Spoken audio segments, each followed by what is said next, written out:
What's going on, everybody? This is the Burn Down. Today, we have another special guest. I mean, this dude is the epitome of a badass. Especially when you have a resume like 12 years with the Navy SEALs, another 14 years on assignment with the CIA. Nickname is named Cash. And he likes cigars, so you know this guy's got to be money. Ladies and gentlemen, let's introduce Ray Cash Care. Welcome to the Burn Down, man. Thank you, brothers, for having me. I'm honored to be on.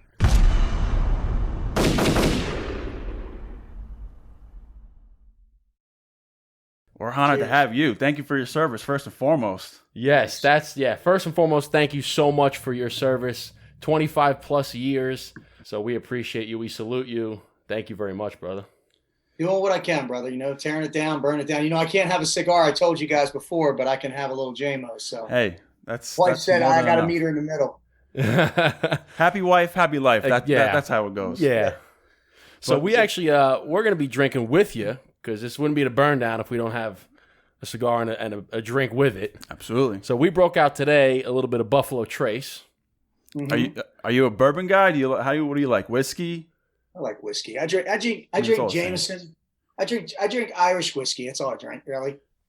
And Coors Light. That's what. Whenever I'm with Kid Rock, Coors Light. That's what we drink. Coors Light. All right. I dig it. I love it. You always got crushed cans of Coors Light, man. You can never go wrong with Coors Light. Coors Light's great because you can just pound them. You can pound them back. Easy.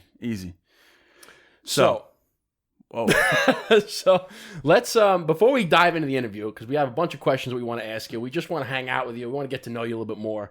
Yeah. Before we do that, we want to light up our cigars. Yeah. So that we can have something to smoke while we're kicking it with you. But I'll do it right now as we light, because I want to give a little preface of how we came across Mr. Ray Cash Care, because it's kind of a funny story. Because one of my good friends, Sean, he's known by Saucy Sean. You might have spoke to him a few times on Instagram Live. So I used to work with him, and he came in one day, and he was just like, "Hey, you got to watch his show, The Selection. It's such a cool show." And I'm like, I love stuff like that, absolutely.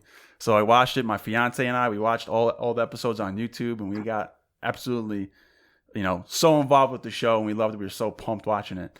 And then after a few weeks later, we watched it, and then he would come into work on Instagram Live, and I would hear some guy yelling.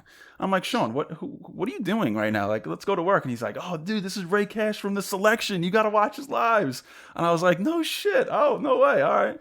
So time goes on, and another day, he's like, hey, Ray's got a picture with a cigar. You should reach out to him. I'm like, all right. Oh, yeah, sure.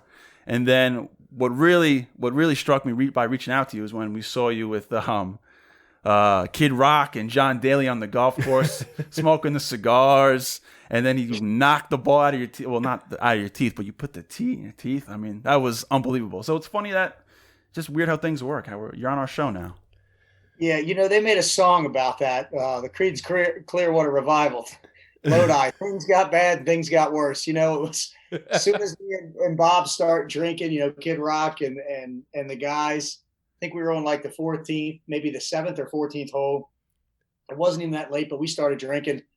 We started drinking like 7 o'clock in the morning, and it was like, Bob, Kid Rock's like, hey, did you have fucking John Daly hit a golf ball out of your mouth? And I'm like, fuck it, why not? And next thing I know, I'm laying on the ground, and I'm just like, and I'll tell you, man, when he hits the ball, you feel it. I mean, felt like I shot a damn AT4 with the back blast whoosh, went by my face. So he's a good guy, though, man. Dude, I love how there was no countdown. There was no warning. It was he puts up. He goes, "Oh, that's a pretty little thing right there." Gonna shake a little. Stay right there. Oh shit! God damn, you're a seal. And you Careful what you wish for. Hold it with my teeth. Yeah, you need to hold it with your teeth. Yeah, hold it with your teeth. Hey, oh, that's beautiful, man. This is not motherfucking little thing for me right here now, huh? It's only gonna hit the little whisker. How about that, huh? Holy fuck! T didn't move it. Holy fuck! T didn't move it. You could have given me some fucking warning. Holy fuck, John! I gave you a warning. You Jesus Christ! Whack, like nothing. You're like, what the fuck? Yeah, because I thought he was going to kind of, like bring me in easy, like the first time I'm with the old lady, but he didn't even. I mean, you watch that. He just. I mean, I guess he can do that in his sleep. Yeah. I mean, but if he would have hit me, I would have probably been bad for me. Yeah, just a little bit. The first question we want to ask you is, I mean, everybody knows 25 plus years in the military. And again, thank you very much for your service for that.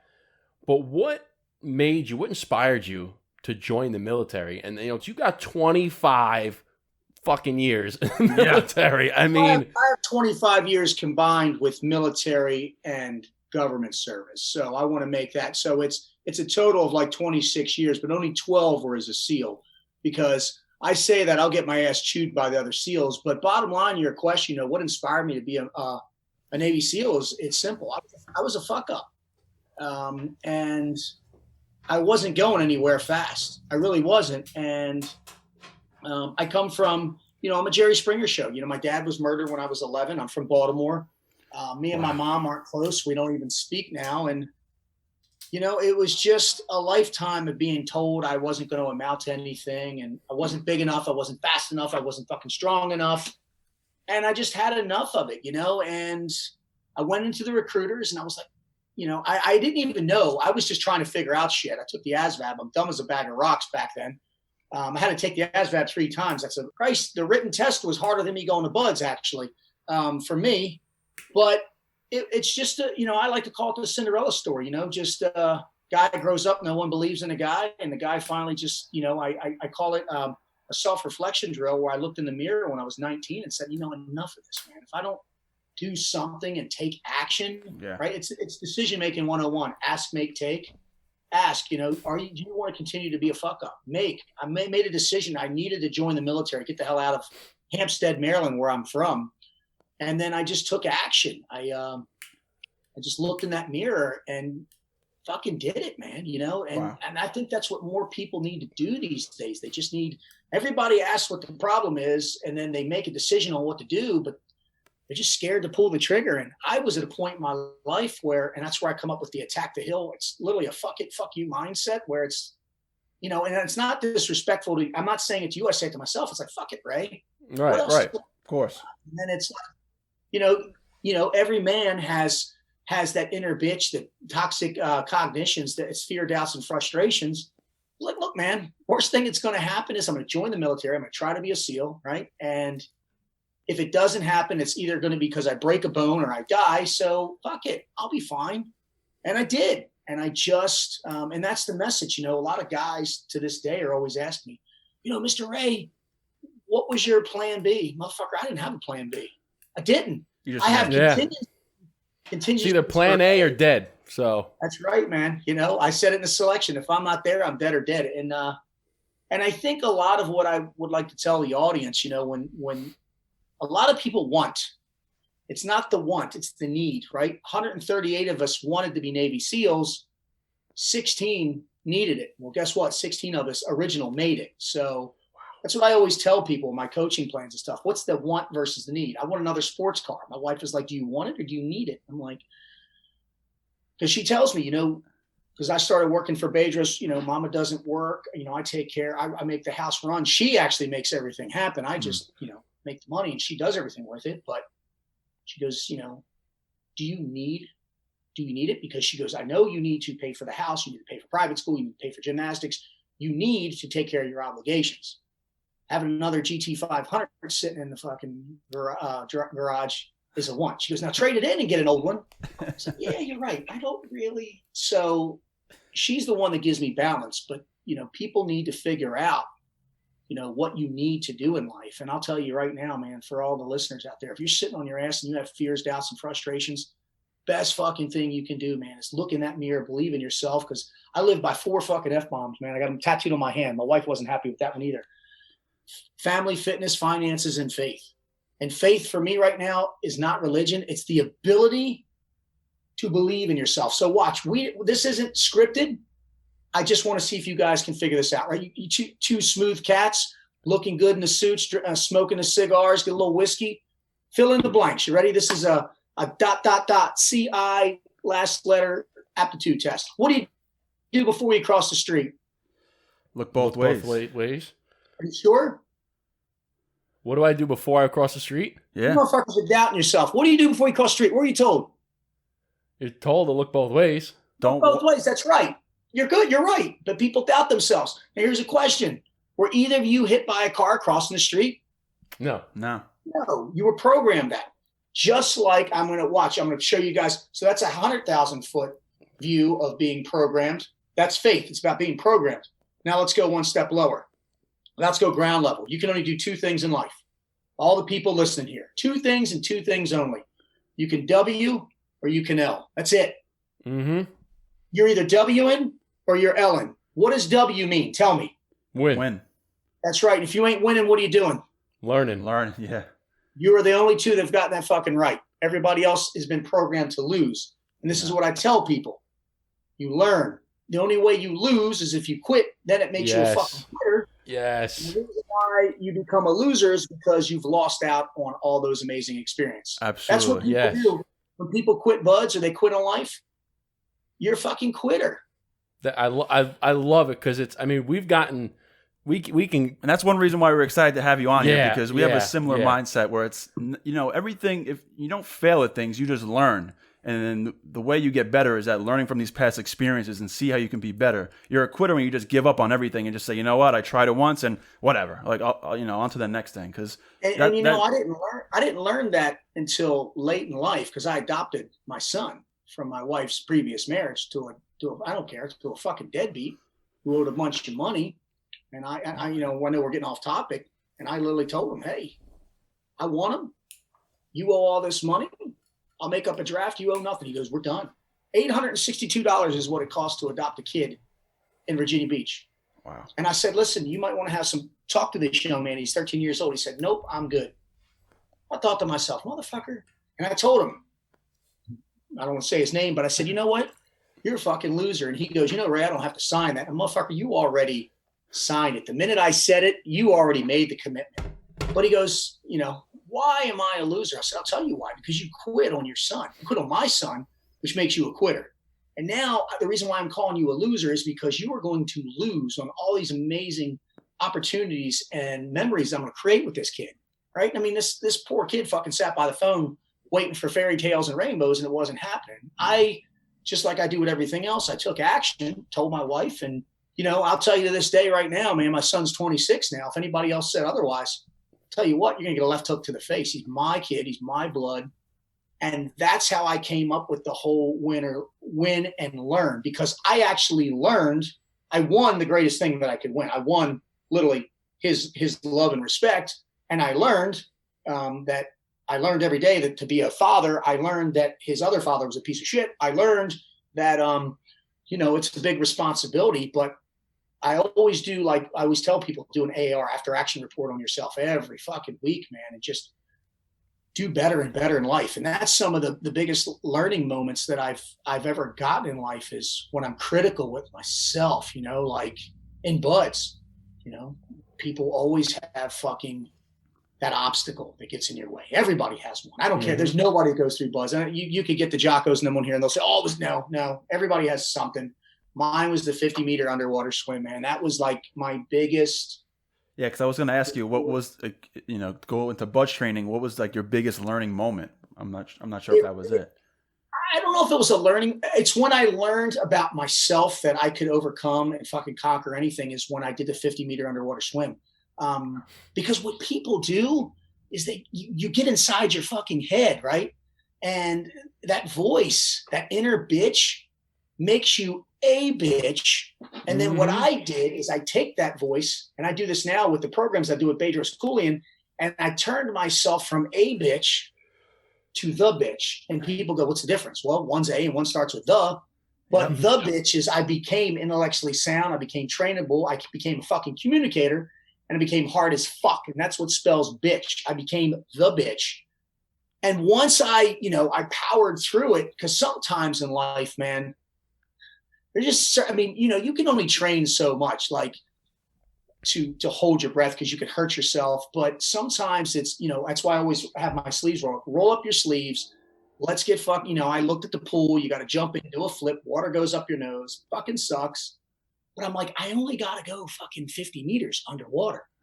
I'm watching people black out, but I'm also watching people pass it. And how I got through buds when I was there was like, if he can do it, I can do it. And as soon as that motherfucker quit, I'd see it. He's a bitch. He's a bitch. If he can do it, I can do it. Because the biggest trick that people want to know, the secret, what's the secret to passing buds? There's only a couple, and I'll tell you. Number one, don't fucking quit. That's like the biggest people. It's literally all of it. Don't quit. So no matter what happens, don't quit. Let me ask but you it's this. all about programming yourself. For years, I programmed myself that it was not a voluntary course. It was mandatory, right? Mm-hmm. In second phase of buds, the biggest lesson I learned was everybody feared the bell. The bell, like if you ring it, you quit. Nope. I reverse engineer fucking everything. There's one guy that gets selected to take care of the bell. I want it. I fucking every night in my class, we had our own bell. I took that bell with me, had to shine it, made it fucking shiny as shit. I made a little carrier for it because if it rings, they think you quit. But every night I would talk to it, and instead of fucking running from it, I embraced it. I grew a relationship with it, and I respected it. And I said, listen, I'm going to take care of you, but you got to fucking take care of me. And that's why actually I bought a bell after I graduated, buds, that Bedros has. And that's why I showed you that picture right here. Yeah. And I always, look at this. No big thing to big teams, but that bell's getting hung up. And every time that I think about quitting or, being a little bitch, or I remember what it took to get here. That's what people need to understand. And I have a lot of coaching clients that I coach with, and they, Ray, I'm down on my luck. I don't know what my purpose is in life. I'm a fucking loser. And I'm like, motherfucker, since the day of conception, the day that mom and dad or whoever fucking did their thing, and I'm not trying to be nasty here, there were millions that were shot out of the cannon. That's right. You won. Yeah, like you won the biggest lottery there ever was. That's winning the fucking lottery. Oh, now, yeah. your purpose is what you have to live for every day and figure out what that purpose is, man. Mm-hmm. Well, who says that? There's a quote that says everybody has two birthdays. They're born twice in life. The day that they're born, and then the day they find out why.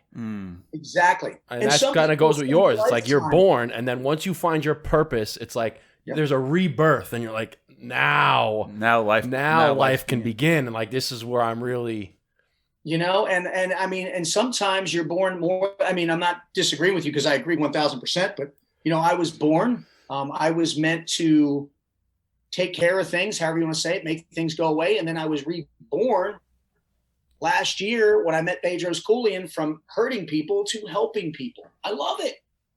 And I fucking love it. And I'm living the American dream. I'm doing what I want. I'm getting fucking paid to do it. Yeah. And I ain't a cheap date, motherfuckers. Like Bedros, now we got a GT 500 in the garage.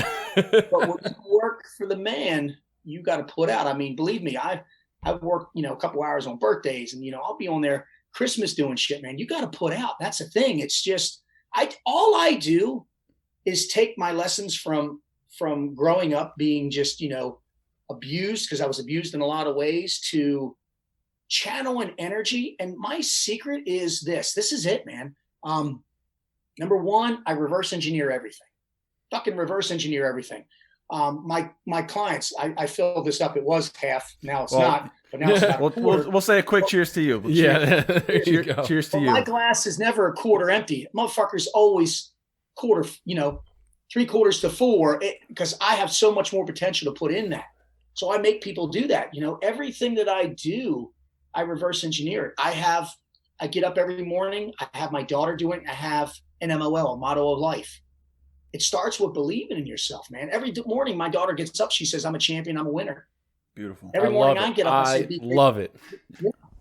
Seriously, I don't know if you guys have kids or if you do, but would you want your daughter to get up and say, hey, I want to be an okay kid, a girl who's going to get in a shitty marriage and get abused? No. I'm awesome. I'm a absolutely winner. not. But I love that, because we're firm believers in positive affirmations, and we both have every single morning we write our values, we write our goals, we write affirmations. I write scriptures down. We write our tasks for the day. We journal every single morning. And one of the things I've heard, and I forgot where I heard it from, but it was a gentleman who told me that you live at the level that you speak. And if you're speaking negatively about yourself, then the only path that you have to go is to follow those negative words. Whatever you speak about, you're going to bring about. Whatever you think about and speak about, you'll bring about. So it goes to your point of wake up every single day. I'm a winner. I'm a champion. I'm successful. I overcome my challenges. I face my fears. and you say that every single day over and over and over again, then and regardless if you even believe it in the beginning, because part of it is really believing it, but even if you don't believe it in the beginning, just say it over and over and over and over and over again, and eventually you'll start to believe it, and that's when things change, and then... It's just like, I mean, going back to what Ray said, it's just the power of just doing it. Like, you just gotta, I feel like most of the things in life, most of the things that you like to do, that people work hard for, there had to be a starting point. And 90% of it, I believe, is just getting up and just starting it. Because once you start doing something, that's where everything starts compounding and you get to where you want to be. I just feel like that's the biggest hurdle, is just people starting. Fuck yeah, you know, and another thing I do is I never get up to one of these. Never get up to this. Because I can look at my phone right now, and I bet you guys could too, and this thing says it's the same fucking time. 17:27. For you civilians, that's 5:27 Eastern time. Not me, man. I got an old time clock that I get up to. I got all my watches over here. They're always set 15 minutes to 30 minutes early. Dude, I don't hit the snooze button. I set that clock for every morning at the same time, 5:40, which really is 15 minutes earlier than that, which is, you know, every day I get up, same damn time. I don't hit the snooze button. Hit the snooze button is just delaying greatness. Hold on, bro. Let me play that back. What the? Hit the snooze button is just delaying greatness. Mm-hmm. You have to hit the snooze button. People are always like, I set my clock for an hour early, and it just takes me that long to wake up. Well, motherfucker, I'll give you guys $1 million advice. Go out and buy an old school alarm clock. It can either be a battery, one that has the bell that rings. Yeah. Set that bitch 12 to 20 feet away from you. If you're married, set it on her side. Yep. I'll tell you, got to do it. You were talking about that MOL programming yourself. Within 7 to 10 days, two things are going to happen. You're going to be programmed, or you're going to be sleeping in another room. Yep. I did that. I get up every morning. I don't even need this. And I tell people too, they're like, you know, Ray, you do your 1,200 push-ups every weekend. I do. What time do you get up for that? Same fucking time. But you don't have to. I want to. I want to get up. That's a thing, man. Yeah, absolutely. There's a difference between wanting and just doing it just because you have to. Like, when you want to do something. I get up the same time every night, every morning. If I'm a mess, I just go to bed earlier. I don't change my wake up. I'll just, if I've got everything done and I'm tired last night, right now, me and my wife are watching that damn Mandalorian thing. 9 o'clock, we're tired, man. She's like, I'm getting a shower. I don't want to watch another episode. Done. 10 o'clock, our asses are in bed. Mm-hmm. You know? Get up. It's like every morning you can either, when the alarm goes off, you have two options. You can either wake up and chase your dreams, or you could fall asleep to your dreams. You could wake up and chase them, right? Yep. And that's your point. It's like every time you hit that snooze button, it's like you're giving up. It's like you're giving up just for another 5 more minutes. I'm gonna give up for another 5 more minutes. Control your destiny, or your destiny's gonna control you. Just get up and go. Just fucking do it. I like being up early just because I like you just said. Most people like to sleep in and snooze in. I like to be up early, knowing that most people aren't up right now trying to do what I want to do. Mm-hmm. You know, that's just it's. I don't like sleeping in. It's just I feel like you're wasting the day. Yep. Oh yeah, and especially it's like when. Like if let's say you're going to sleep, and you probably had this every once in a while, where your body just kind of like, you wake up naturally and you're way before your alarm clock, but you're up. You're just like, I'm up. If that happened, I'm like, all right, you know what? I'm getting up, because it's like I'm already up. My body clearly has had enough sleep because it woke itself up. No problem. I'm like, why am I going to go back and waste? I'm wide awake. I'm up. I don't care if my alarm says I have another hour. I don't care. I'm awake. I'm up. I might as well just I have an extra hour now. Great.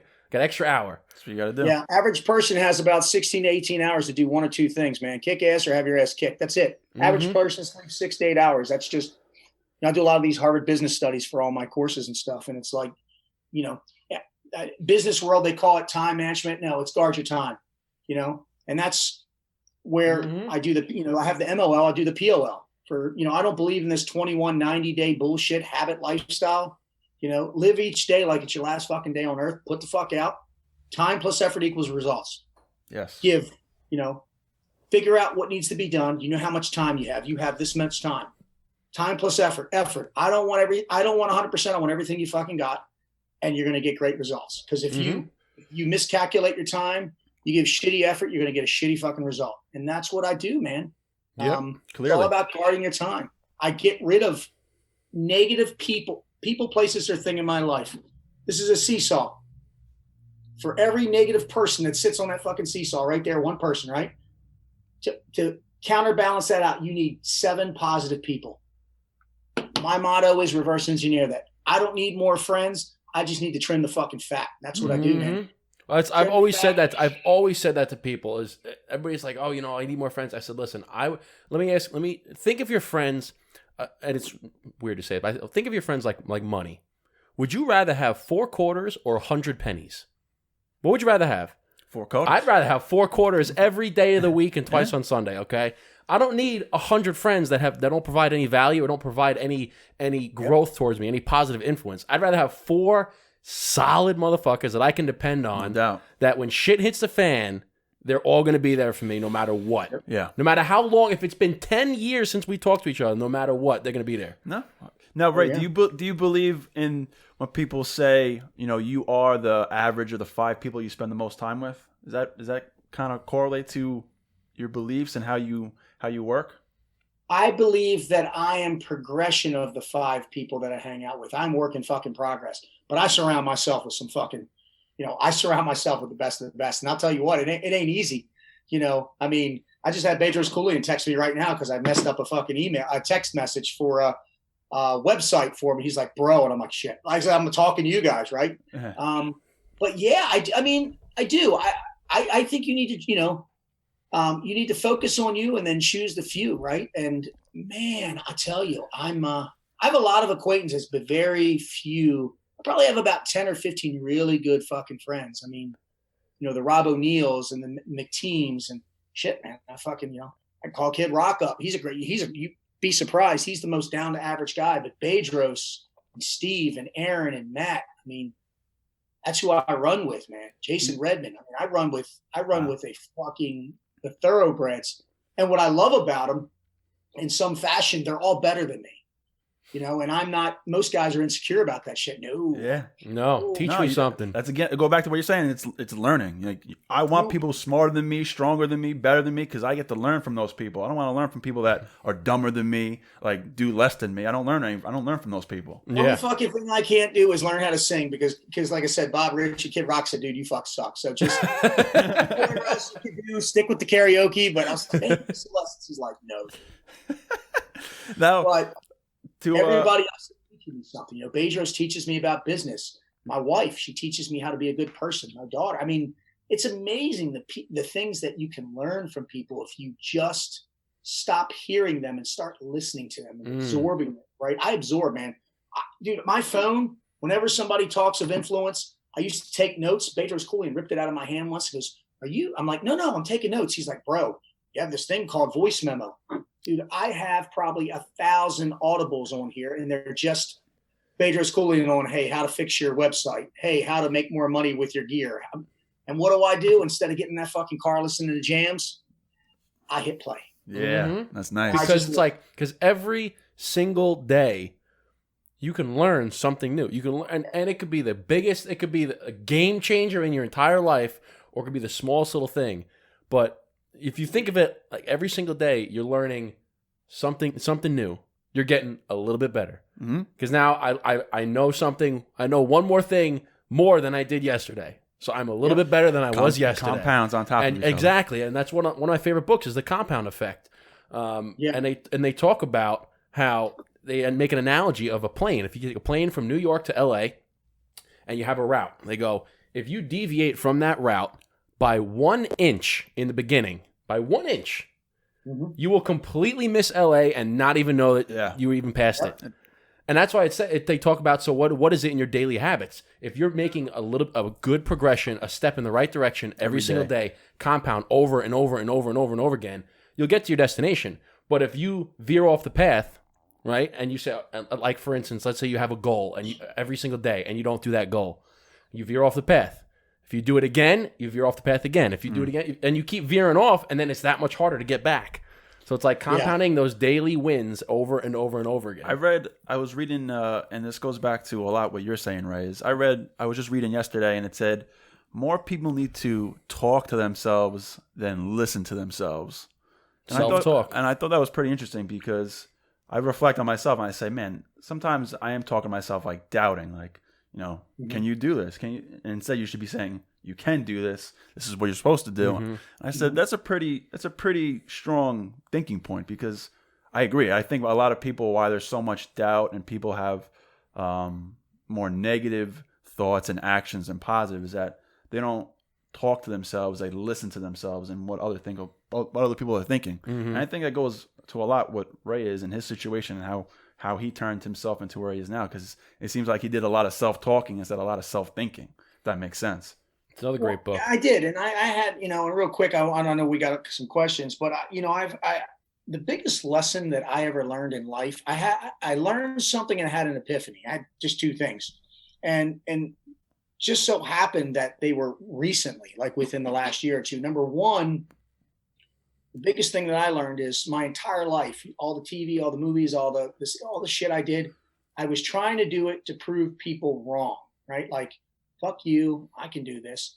But then I don't know how it happened, but I was talking to a guy that asked me for some advice, and it hit me like a ton of bricks. And I said, you know what? I've been doing it wrong, man, since 48 now. I've been doing it wrong. He goes, what do you mean? I said, the advice I just gave you is horse shit. And he goes, I'm confused. I said, stop doing shit to prove people wrong. Start doing shit to prove yourself right. So, I proved myself right.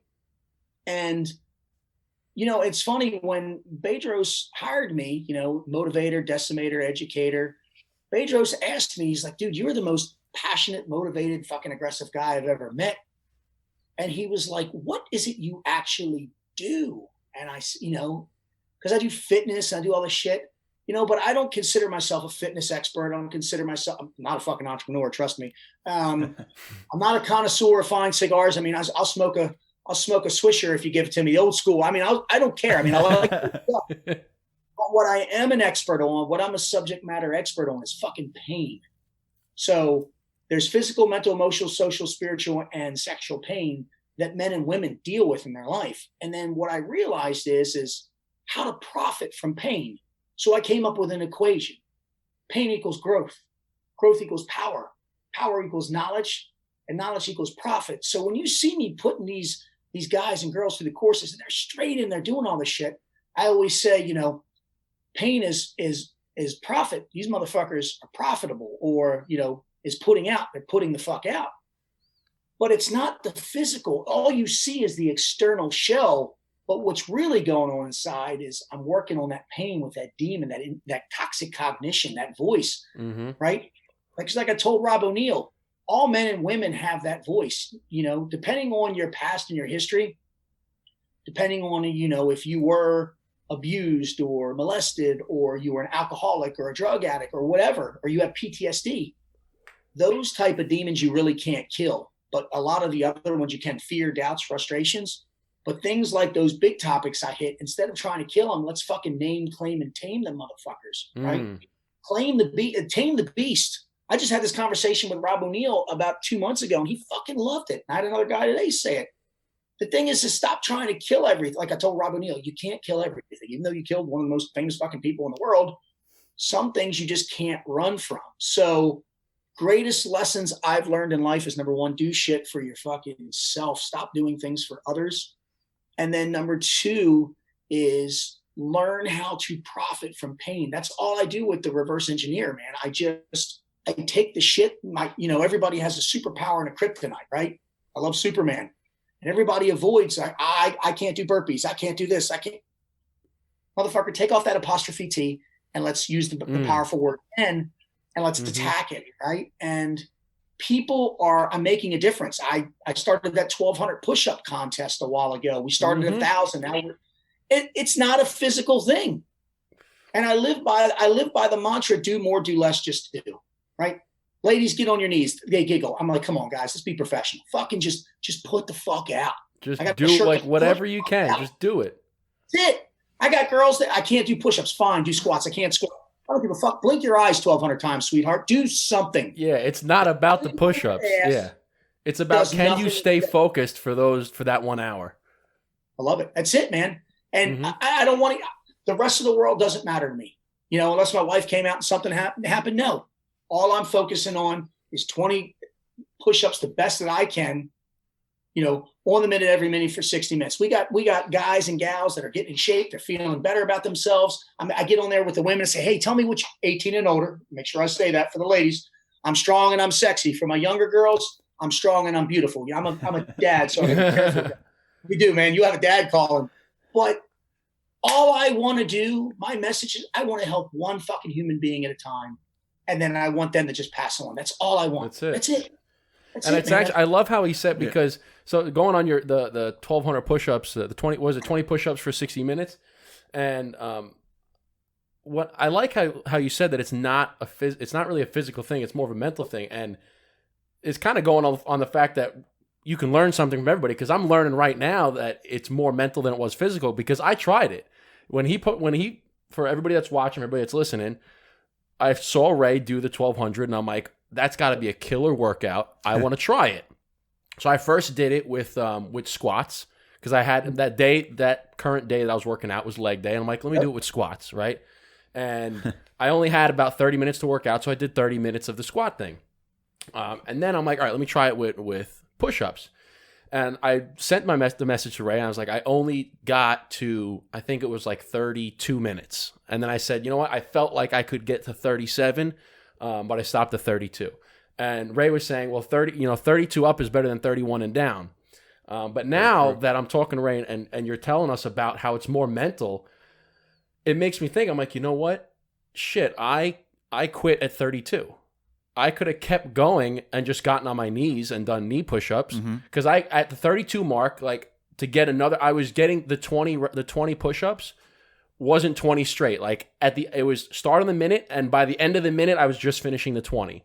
And I was like, all right, I got to start another 20, and I physically, but now that I'm thinking, he's like, no, it doesn't matter if you switch and start doing squats.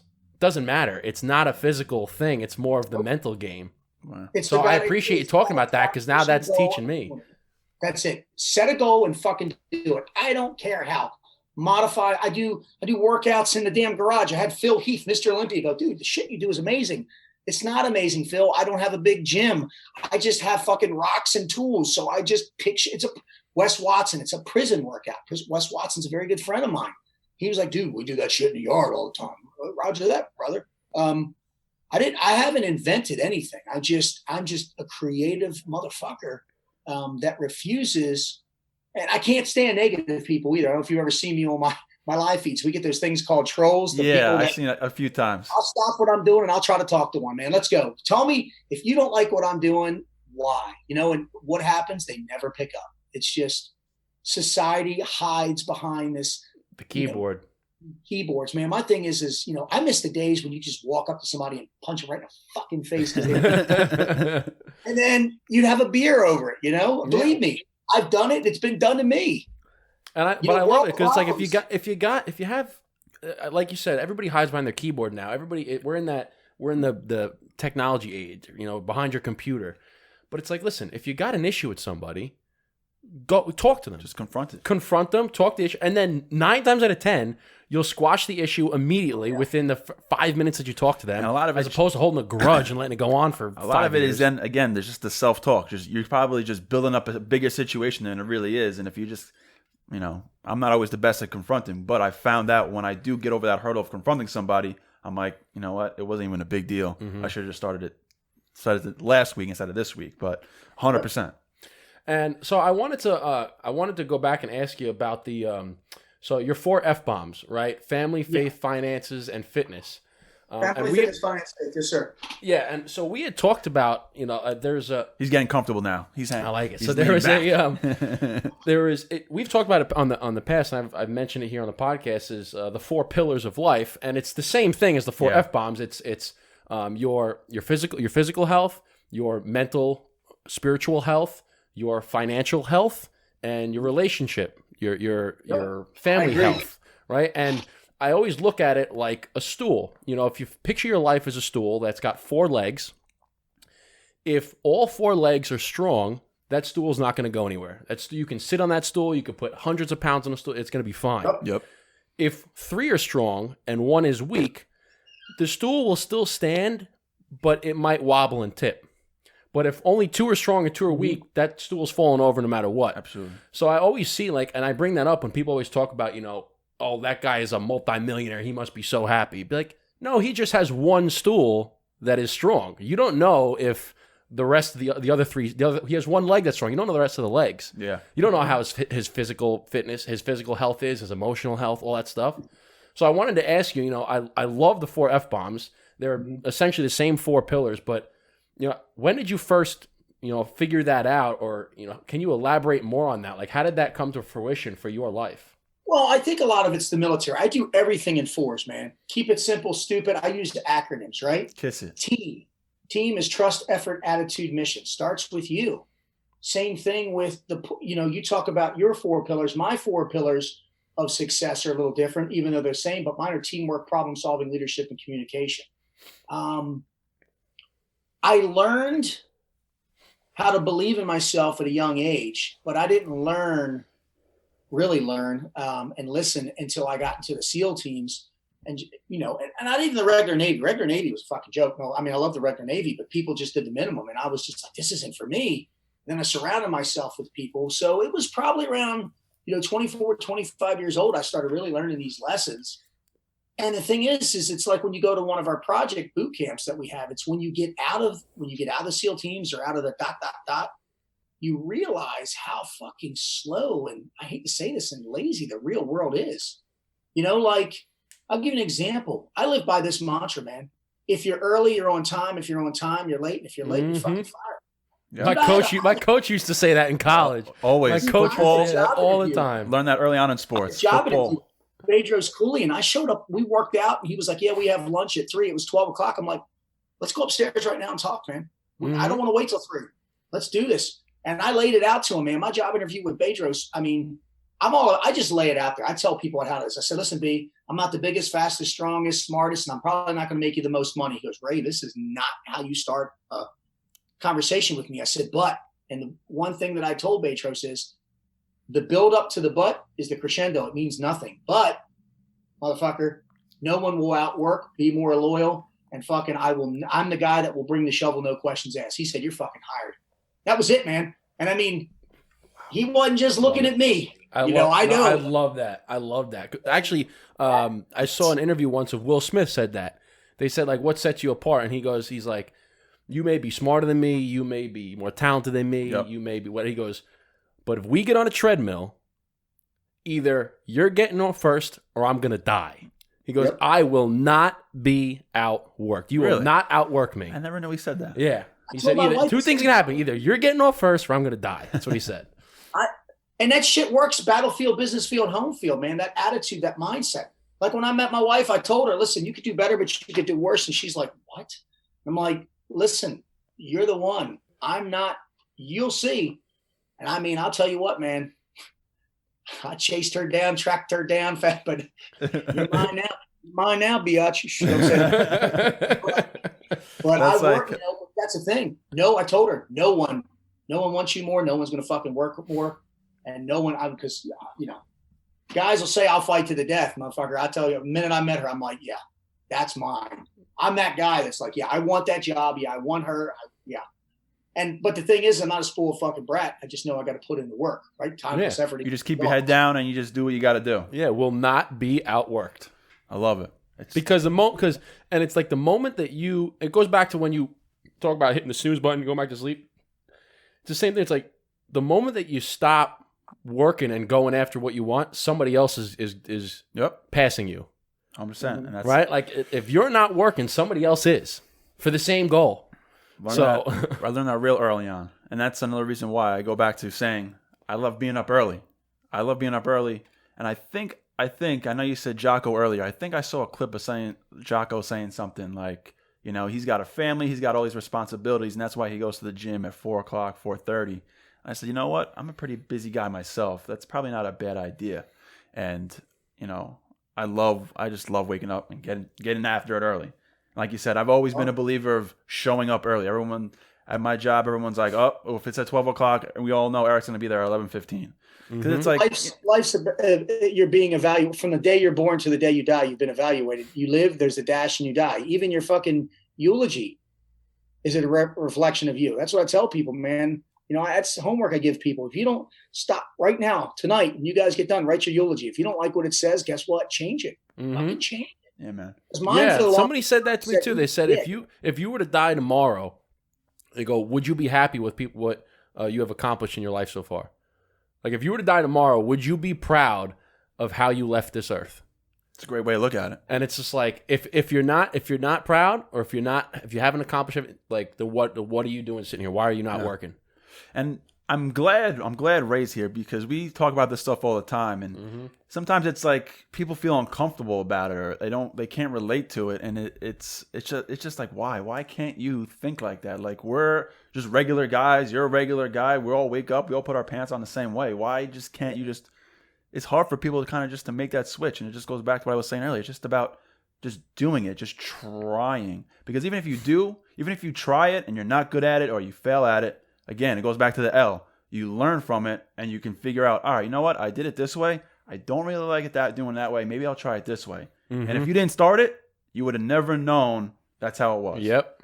You never want to live your life in what if, right? And I've talked about this all the time. It's like if you get to the end of your days and you're laying on your deathbed, what people have said, what the ultimate hell would be if you're laying on your deathbed and you're confronted with all the ghosts of the people and the things that you could have been. So it's like, would you rather say, no, I tried that, I did that, or would you say, what if? 50 years, what if I would have said yes to that? What if I would have tried that? No doubt. You can't live your life in what ifs. 100%. Dude, I tell people, live their lives. Be the reason why they invented a safe word. Be the fucking savage in everything you do. Safe word in bed, safe word at life, safe word. Just, you need that safe word. Hey, me and the old lady got pineapple. When shit gets crazy, pineapple. But you know what? Mentality from one thing to everything you do. People are like, you're insane, right? No, I'm not. Motherfuckers, I see clear. Most people just don't. Grateful, not greedy, bitch. That's how you got to be. Oh, another day at the office. Another day to fucking. Every day you get up's the lottery. That's the first thing I tell. Maybe you won a fucking lottery. I mean, I think I'm a little older than you guys. I got guys that are around my age, 48 to 50 years old. They fucking go to bed. They ain't getting up. Not me, man. And it really puts things into perspective when you think of it like that. Like you don't know. Like you may know a lot of things, but you don't know when your clock stops ticking. You have no idea. I know. I mean, every morning when I'm writing down, one of the 8 things I write is health, and when I do my gratitude, it's I'm thankful I woke up today. I'm thankful I have another day here, because I just had a passing of a family member, and it was like that, like completely unseen. So you never know when something's gonna happen. So you got to be thankful, humbled about it, and just keep on keeping on. And I love, Ray, how you said that one of your goals is just to help one person every day, just one person, with the hope that they would pass on that knowledge. Yeah. And it's like, if you can just impact one person's life, and we've talked about it too, where it doesn't have to be for, the biggest thing. Like, you don't have to completely change their entire, but just one person, you see them on the street, you like his shirt. Hey man, that's a nice shirt. That's a nice shirt, man. That could change somebody's life, and you would have no idea. It's the simplest comment. You just give a compliment on their shirt, or you smile at them and say hello. How are you? And because you have no idea what they're going through, that could change their life for the better. And they could be going down such a dark path, thinking that nobody gives a shit about them. And you say one little comment to a complete stranger, and it could change their life forever. 100%. Exactly. We are a cigar podcast, but our podcast isn't about cigars all the time. It's about conversations like this. So if we can dive into a little bit about cigars, I know you said you'll smoke anything that anyone gives you. Cigar speaking, not anything anybody fucking gives me. All right. Any cigar that somebody gives you. My boss might be listening to this shit. Yeah. You're right. You said a Swisher. I think you said a Swisher Sweet. Swisher Sweet, Black and Mild. That's what it was. Black and Mild, Swisher Sweet. But I mean, how did you? Because not everyone likes cigars, obviously. How did you like getting into cigars? Was it over in the military? Because I know. Question. I didn't smoke as a kid. When I started deploying, just you have some of the older cool cats that are a little more well defined and refined. were just like, hey, it's just kind of a good way to chill and calm down. And I was like, they were like, maybe you should try one, because I'm always high strung. No, seriously. And I did, and I started at about 24. I have one every now and then. I'll tell you what, the sexiest thing I do is when me and the old lady go on vacation, she'll get all liquored up. She'll take that thing and suck it. I just like, smoking a cigar is like shooting a gun. It's an art form, right? You mean, you have to know how to light it. There's procedures, right? Mm-hmm. SOPs, whether you're using a lighter, a torch, or a wood match. And, depending on how you like your blend, you like it's mild, you like, and there's just so many things, so many variables. And I think that, there's a couple cigars that I like, but when you're around other people, a cigar kind of defines you, right? I mean, some people like to try to smoke everything, but then when I talk to some really serious guys, this is my go-to. And that go-to is usually like bold and this and that. And I think how I've always been told is that's kind of representation of kind of like what you drive and who you are. It's kind of like your stamp. And I like that. Not to mention, I'm an Irish kid from Baltimore. It's probably one of the classier things I do. It's classy. It's smooth. It's sexy. I like smoking cigars. And, it's funny, what a nice little, me, I'm not a fancy wine drinker, but with a nice little glass of JMO, It's perfect. The world slows down a little bit for me, right? Mm-hmm. Just for that, however long I have to do that. And I try to, I'll even go one step farther, put a little old school music on over there, and absolutely just kind of do it. And usually if I'm around a couple guys that are the friends of mine that smoke, there I was, stories come out, or I do that. Jason Rebin and I, another SEAL, we'll smoke cigars all the time over his place. Was that who you were? You were on a live a couple of weeks ago, and you were having a cigar, I think, by a fire, and you went live with somebody. Yes, yeah, Okay. That was Jason. He has a nice little fire pit outside, and we just kind of. It's funny, the cigar. Every time I hit it, it's like another memory or another thing just pops up, and it's a memory that you share, and it helps me rekindle it. So I'm a fucking big fan of cigars. I got a nice little humidor, and every now and then, a lot of people will send me stuff like Liberty Cigars. I got a couple other people. I'm going out to Vegas with Bedros. There's a couple that's friend owns some big place out there. I got a couple waiting for me. So yeah, man, it's, I don't think smoking a cigarette is classy. I think it's personally nasty. That's my opinion. Mm-hmm. I just think there's a certain style and grace with smoking a cigar, from the way you fucking hold it. I'm not like some fucking fetish freak here, but no, it's true. It's 100% true. Absolutely. You can tell when a guy doesn't know how to cut, and what's so cool about the community is like when I was first learning, no, Ray, cut it this way. No, Ray, do this, and people aren't being dicks to you. Like, I got a senior chief that only will light it with a match. He won't use a torch. He's like, I don't care how long it takes. I'm not going to. So I kind of do that. I do have a torch too. I never use the torch around him. But, when, depending on timing and stuff, and it's like anything else, right? It's like a relationship. The more you treat it with respect, the more it's going to treat you back, right? You want to even smoke, even burn. I've done, I started off, I was a shit sandwich with a cigar, man, but we all were. I've smoked from the worst to the best. And, I know I'm a mild guy, but the brand, the money doesn't matter. It's who you're with and what you're thinking about and what you're creating when you smoke it. It's what matters to me. Yes. 100%. And I'm not crazy. I mean, it might be one a week, if I can, depending on the schedule, but usually always on special occasions. Yeah, so, yeah, absolutely. No, and I like how he said that, where it's a way to kind of slow down time, because that's one of the things, and I know you can agree with this, but one of the things that I love about it and what I use cigars for is the time to reflect. Mm-hmm. Is a time to just, like you put on the old music. I listen to doo-wop and Frank Sinatra, Tony Bennett, all the oldies from like 40s and 50s and stuff. You put that on, light up a cigar, have a nice drink, and you can just relax. Yeah. And I can either use it to reflect on things that I've done and to try to get better at, or use it to visualize things in the future. And it's a time for me to be at one with my own thoughts.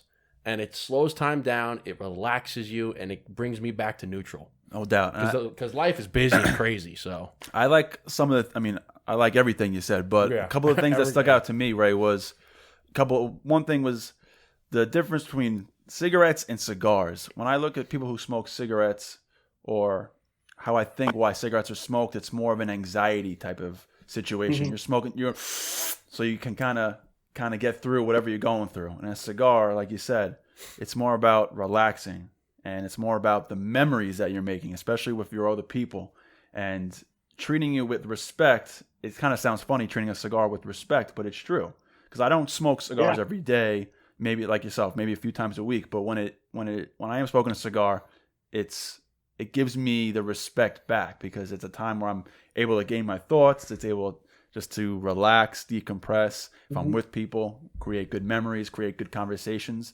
and that's what this is all about. So I'm glad that you're kind of saying all the same stuff that you're on that you're saying here, and being on the burn down, which is pretty cool. Definitely.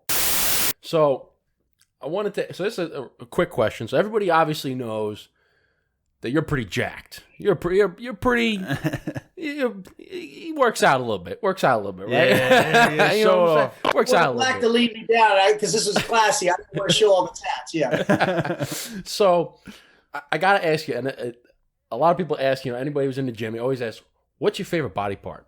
What's your favorite thing to work out? Is it leg day? Is it chest day? Is it back day?" It's funny. Everybody asks me that, and my question, my result, my answer to everything is all of them. Like when people ask me how many sets, I do all of them. I enjoy working every fucking part. Like I did legs today. I love legs. I love chest. I love back. I love buys. I know that sounds like a cliche, man, but I do. Because it's, working your body. You're a fucking artist. I love seeing the guys that look like the fucking bird feeders. They got the giant upper body and their legs. Oh man.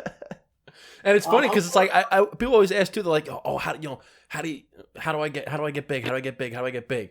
I'm like, well, first things first is that what you do in the gym is only a tiny portion of it. Yeah. Okay. Yeah, no doubt. It's 1 hour workout is only 4% of your day. It's what you do in the other 96%. It's how you're eating, how you're living, your mental health, all that stuff takes a big portion of it. But I always tell them, like you said, that people that got the big things. I go, what a lot of people don't realize is that when you do legs, when you work out legs, your legs are such a big muscle in your body that when you're exhausting them and you're taxing your legs, the rest of your body is going to grow because of working out your legs. You will release the most testosterone in your body from pushing with your legs because it's the biggest muscle in your body. So I always tell people, like, if you want to get big up top, don't forget down low. Like, you got to do your legs. It helps everything else grow. Yeah. There's five foundational moves: the bench, the squat, the deadlift, the shoulder press, and the pull up, and everything else technically is an accessory muscle if you want how they talk about it. I'm going out to talk to Cutter Peterson this week and his family. He's one of the most respected strength and conditioning coaches on the planet. LA Lakers, The Rock, goes on and on and on. Olympic ski team. And he's like, yeah, dude, you ain't going to talk to me about fitness. I want to hear the mindset shit. I'm like, roger that. You ain't going to tell me nothing I don't fucking know. I mean, he's the beast. But yeah, I agree, man. It's all about being well-rounded, having balance or whatever you want to call it. Balance, right? I want to be a force to fucking reckon with. I want to run, swim, out-fight, out-fuck, out-drink, out everything.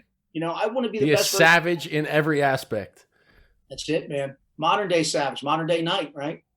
That's what I want to be. The man you want your son to become, the man you would want your daughter to marry. Just, fuck with me. I'm the nicest guy in the world. As long as you stay in your lane, I'll stay in mine. It's lane road, baby. Don't come over my shit. I like what you said. You be the man that you want your son to be, and you want your daughter to marry. That's good. I never heard of that before. That's what my definition of the program that we're running, the Modern Day Night, is. That's what I tell people. That's what it is, right?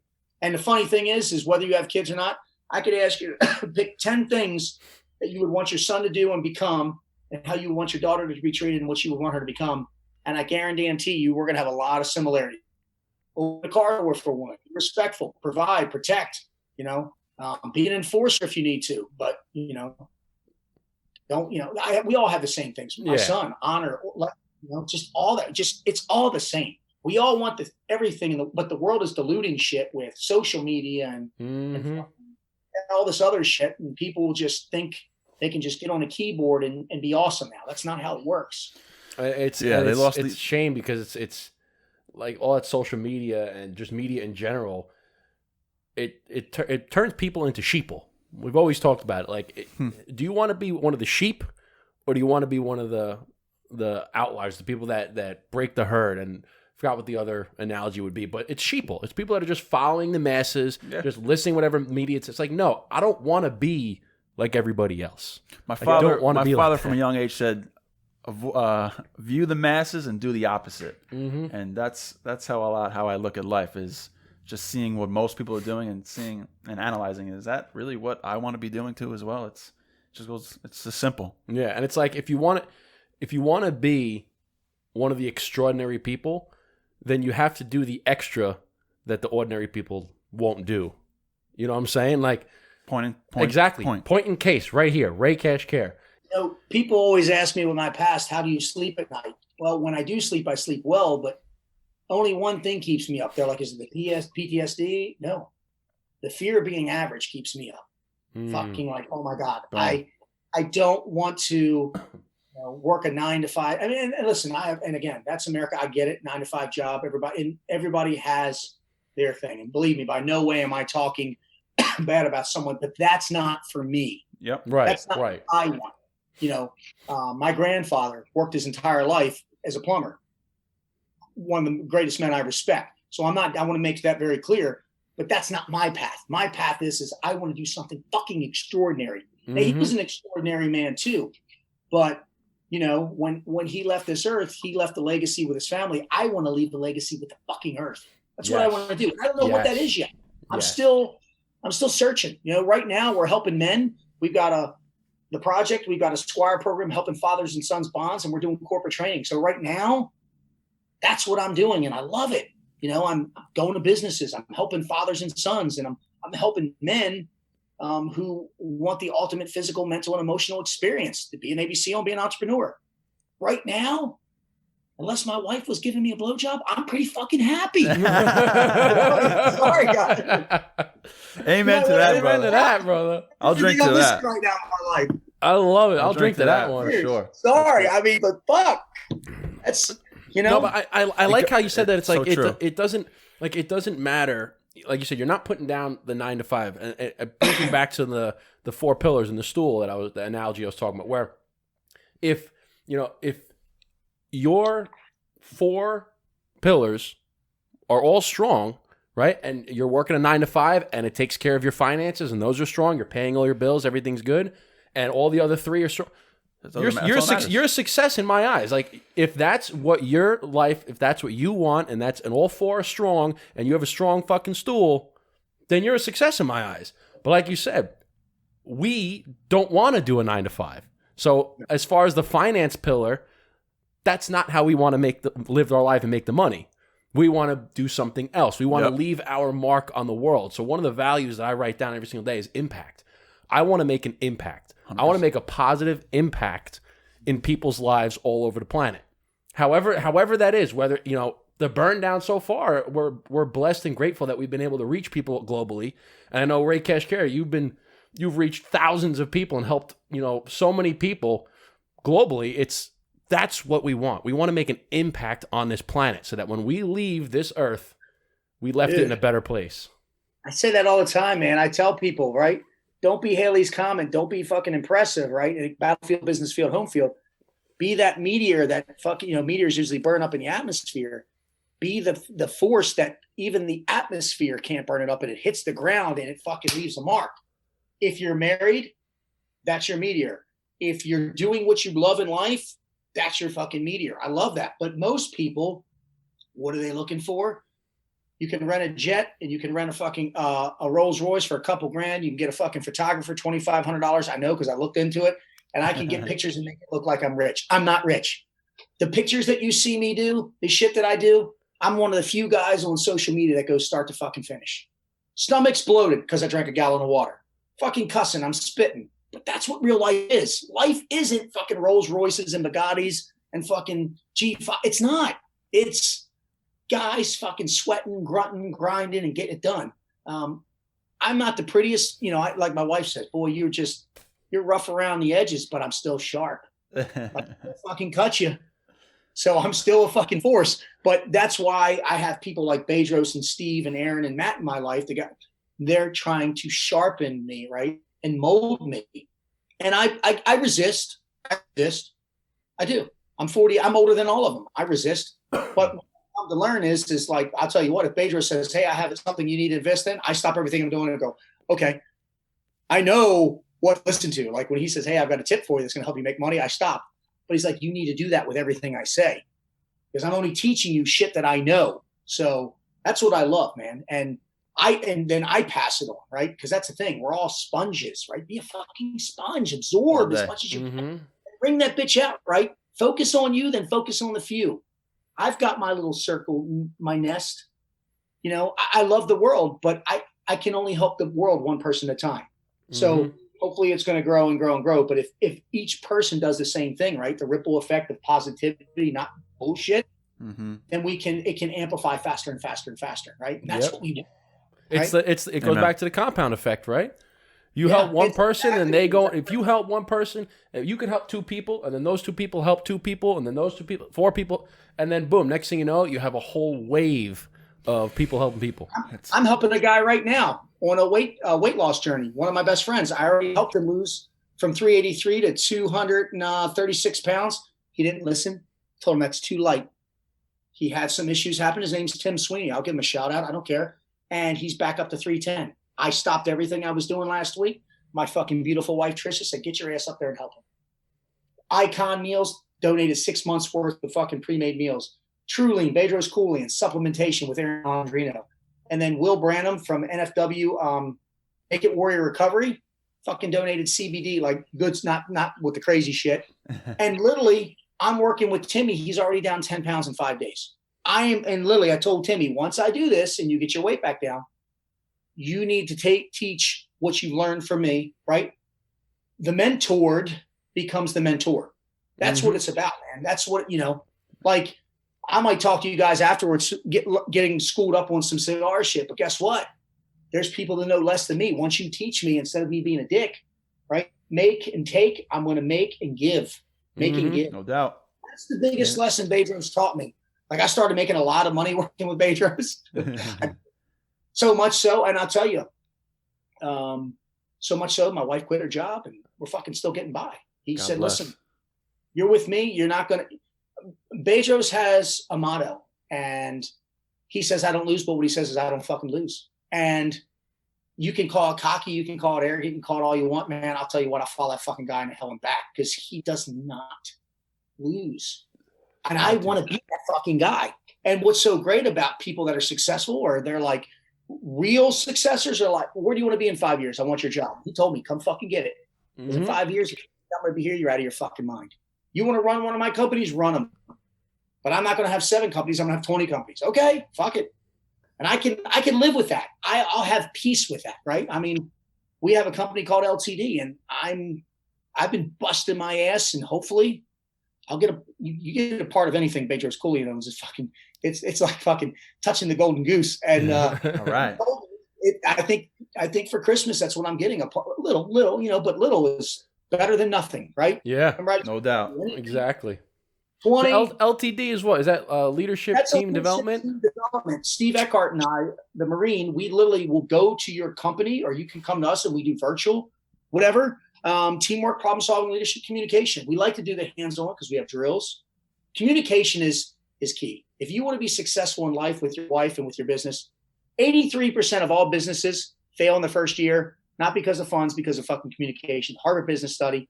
I don't know why, but Steve and Bedros got me on these whole looking up stat, and I love the things.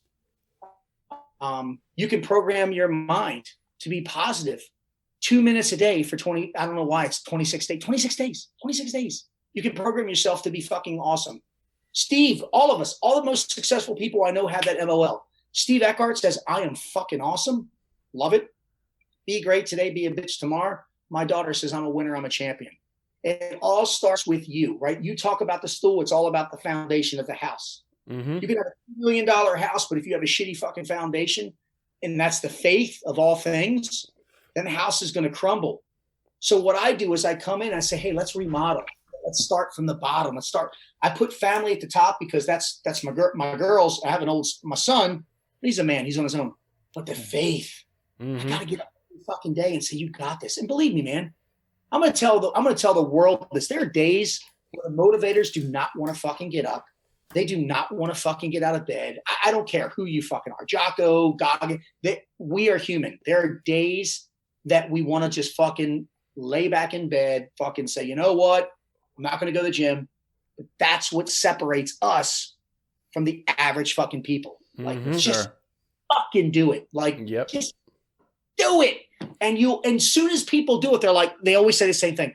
Fuck, I'm glad I did that. There's no one that ever says, fuck, I should have laid. No, they don't. They don't. They get up, they fucking attack it, and they go, I fucking attack. And that's why I live. That's my mantra. Attack the fucking hill, right? I don't walk up the hill. I run up that fucking thing. And I walk down it. I don't let gravity run me down it so I fall ass over tea kettle. Fuck you, bitch. I control the breathing. I control the time. I control the distance. I control the speed. I am the fucking master of my universe. Absolutely. The problem is they let all the external fucking bullshit control them. No. Yeah, I love how it's every day, like you said, where people, no matter who you are, you're gonna have days like that, and it goes back to that you have two voices in your head. You have the boss voice and you have the bitch voice, and this is I'm taking this from Andy Frisella, but he says that you have a boss voice and you have a bitch voice, and there's days when the bitch voice is telling you like, nah, you go back to sleep, you don't have to, but it's like, but you also have the boss voice saying, no, get up. So it's every day it's which voice is going to control you. Are you going to be a bitch and let the bitch voice control you? Or are you going to be the bitch and the boss voice is taking over and telling the bitch voice to shut up? No doubt. And it's a simple thing. It's where you don't want to get up, but I find that if you literally, all you have to do is just stand up out of bed. That's literally all you have to do. You wake up, the alarm goes off, all you have to do is just stand up. Because once you're out of bed, I guarantee that you're not going to go back in. You're not going to go brush your teeth, take a piss, and go back into bed. Like, you're up. You're up. Now it's time to go to work. Yeah. I mean, I must say, this is the first podcast where I really haven't talked too much. And you go back. I'm being a sponge, to be honest, because you started being a sponge. You're just talking so much. You're just dropping so much knowledge, and you're just talking a lot of stuff that I'm talking like. I'm not even trying to think of a question to ask because I'm just really listening. Because I'm like, I'm not really talking too much, but I realize I'm really just listening. I'm kind of getting a lesson from Ray Cash 101 right here. So thank you for that. I'm not wise, motherfuckers. Both of you, I'm calling you that. I am literally lessons learned. That is my entire life. In the SEAL teams, they always say failure is not an option. What the fuck? I fail every day. If you're not failing every day, it means you're not fucking redlining your engine. Like even the SEALs, when we're in there, we say that shit. We're going to fail, but we're not going to quit. Exactly. Right? You only become a failure if you quit. Yeah. Right. We will. That's the difference between the spec ops groups, all of them, and we don't hit our time window. We still fucking hit it. The boat sinks. We'll fucking swim. We will find a way to get it done. And all I do is I take that same mentality and I do it. Ray, you got to make X amount of dollars a month for me to work for me. Okay, B. If I got to work 12 hours a day or fucking 20 hours a day, I can stay awake for 5 days straight. I don't give a fuck. I'll do it. Yeah, you figure it out. I'll figure it out. That's what FIO, baby. There you said FIO. Figure it out. Yeah, I'll figure it. Or FIF, I'll figure it the fuck out. Yeah, I love it. I got to use that. Yeah, but taking a picture of us right now. I like it. Oh, hell yeah. But I think we're coming to the close here. Again, thank you for coming on and dropping the knowledge. I'm glad to be a sponge on my own little podcast. I love it. Like you said, we were zoned in, just listening. Like this, I don't even want to chime in because you just want to listen to everything he has to say. It's been, and I like hope you I didn't talk too much, man. You guys, I'm like a fucking wild stallion. You let me loose, I'm just gonna start running. Hey, that's fine. We love it. We'll run with you, man. We'll run with you. Yeah, I'll catch up after my sponge gets filled, and I'll be right back up with you. But just wanted to say, thank you for coming on here. Thank you so much for your time. It's been about a little over an hour, so we appreciate about an hour of your time. And first and foremost, we thank you for your service again. And it's been really, really cool just hanging out with you. It's exactly how I thought it would be speaking with you, having on here, just being able to follow you and watch your lives. You know, you are a real person. You know, Fugazi, you are who you are. And that's when you asked earlier, you know, what's the language here? I said, just be you. Don't worry about it. We just want the real you. And I truly appreciate that. Right. Yeah, it's fun. We love it. So this is for you, Mr. Ray Cash Care. Thank you so much. Guys. Much love Appreciate you being on here, man. Much love and respect. Take care. Thank you.